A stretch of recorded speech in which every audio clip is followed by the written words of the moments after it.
kelas DKE kelas A untuk kelompok 1 dengan nama saya yaitu Haji Pramono, dan ini beberapa teman-teman saya. Kelompok saya ada Raka, Bagas, Gilang, Fajar, Isban, Ivan, dan Eca.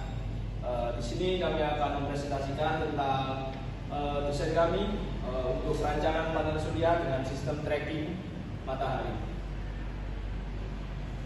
Kurang lebih di sini kita tidak mengarah ke arah bagaimana cara pembangkit listrik dari panel surya, tapi kita mengarah untuk optimalisasi tentang panel surya itu agar lebih baik secara efisiensi untuk mengarah ke kiblatnya yaitu matahari.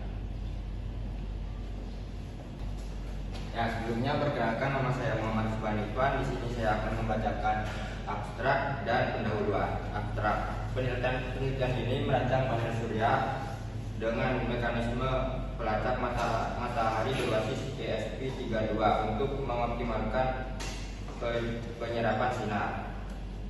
Hasil uji menunjukkan efisiensi naik dari 5,1% menjadi 5,6% dengan tracker. Meski perlu pertimbangan biaya, sistem ini berpotensi jadi solusi inovatif untuk pemanfaatan panel surya. Pendahuluan. Kebutuhan listrik di Indonesia terus naik, tetapi panel surya statis hanya optimal pada sudut tertentu sehingga efisiensinya terbatas.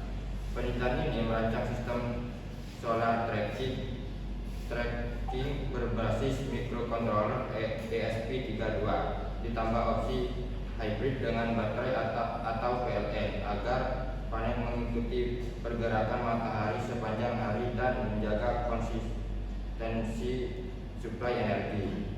Pendekatan meliputi studi literatur, desain hardware, software, dan pengujian eksperimeter untuk mengevaluasi peningkatan efisiensi dan kelayakan aplikasi di skala rumah tangga. Dilanjutkan oleh teman saya.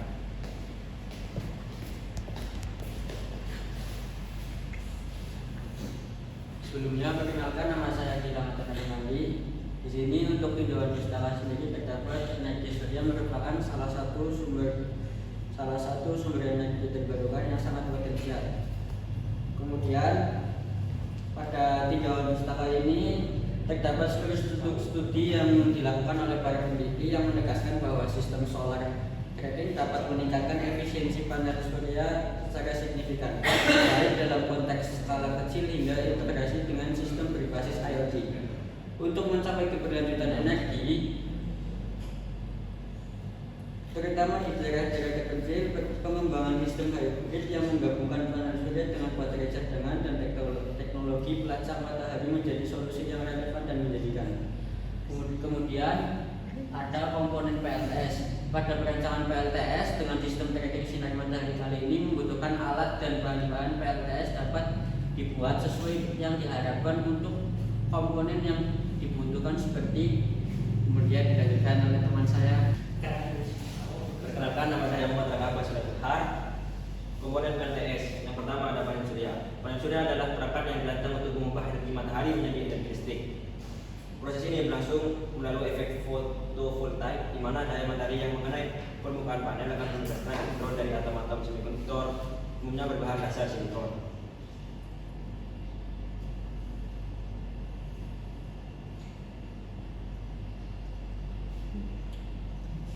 Panel surya terdiri dari kulit kecil yang disebut sel surya. Satu sel surya hanya menghasilkan tegangan dan arus yang sangat kecil sehingga banyak sel disusun menjadi satu modul atau pan untuk menghasilkan daya yang lebih besar. Struktur dasar sel surya adalah susunan doping positif dan negatif yang menciptakan sebuah komponen ketika daya matahari menyinari lapisan atas, terbentuklah beda potensial antara kedua lapisan dan ketika dihubungkan dengan lubang arus listrik akan mengalir cepat dan dapat digunakan. Kinerja manusia sangat bergantung pada intensitas cahaya matahari yang diterima. Semakin tinggi intensitas cahaya, maka semakin besar pula tegangan dan arus listrik yang dihasilkan. Namun ada batasan efisiensi yang disebabkan oleh kondisi cuaca, sudut kepada cahaya serta suhu permukaan panel. Yang pertama ada monokristal. Adalah jenis panel surya yang dibuat dari satu kristal silikon murni yang besar, kemudian dipotong menjadi wafer. Jenis ini merupakan teknologi panel surya tertua sekaligus yang paling efisien dibandingkan jenis lainnya.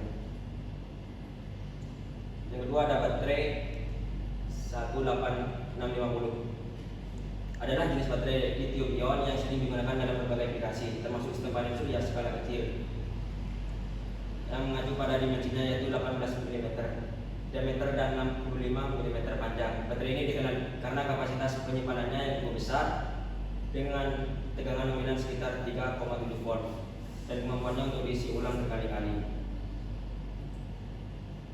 Yang ketiga ada ESP32, adalah sebuah microcontroller yang dikembangkan oleh Ekspresi Sistem dan dirancang untuk menunjukkan pengembangan IoT. Chip ini merupakan sistem pada SoC yang dilengkapi dengan 2 inti prosesor, memungkinkan kinerja yang lebih cepat dan responsif. SP juga memiliki kemampuan untuk terhubung ke jaringan tanpa kabel melalui Wi-Fi dan Bluetooth, sehingga cocok untuk aplikasi yang memerlukan konektivitas nirkabel. Dilanjutkan oleh teman saya. Sebelumnya, perkenalkan nama saya Bagus Dinota. Saya akan menjelaskan tentang diagram alif perencanaan. Diagram alif atau berkat merupakan diagram yang menggunakan sumber grafis untuk menggambarkan alur kerja dengan algoritma yang digambarkan dalam bentuk kotak dan dihubungkan dengan tendawan. Tujuannya untuk memberikan gambaran singkat mengenai langkah-langkah yang dilakukan dalam penyelesaian tugas IDC. Sebelumnya, nama saya Eja Nurlima. Di sini saya akan menjelaskan alat dan bahan.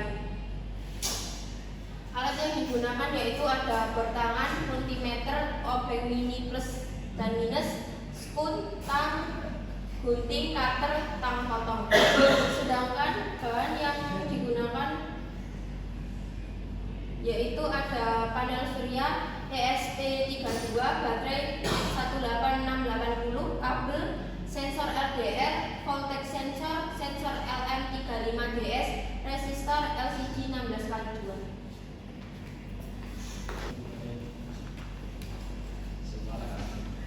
Sebelumnya, perkenalkan saya Muhammad Fajar Rosid. Di sini saya akan menjelaskan tentang perancangan alat.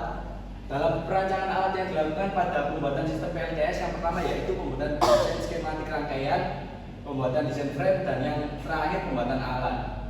Di sini yaitu kita memakai LDR sebagai pendeteksi cahaya dan memakai ESP32 sebagai microcontroller yang digunakan. Untuk penggeraknya kita menggunakan servo 2 ya untuk 4 axis, dan untuk sebagai penyimpanannya menggunakan baterai 18650. Untuk desain frame panelnya seperti ini yang akan kita buat. Di sini sebagai LDR, servonya ada yang di sini, kemudian di bawah sini. Kemungkinan itu saja yang dapat saya jelaskan. Assalamualaikum warahmatullahi wabarakatuh. Kurang lebihnya itu saja yang dapat kami sampaikan dalam pemaparan jurnal tentang sistem optimalisasi, yaitu perancangan sistem tracking pada PLTS yang menggunakan microcontroller yaitu ESP32 dan lain-lain. Sekian dari kelompok kami. Wassalamualaikum warahmatullahi wabarakatuh.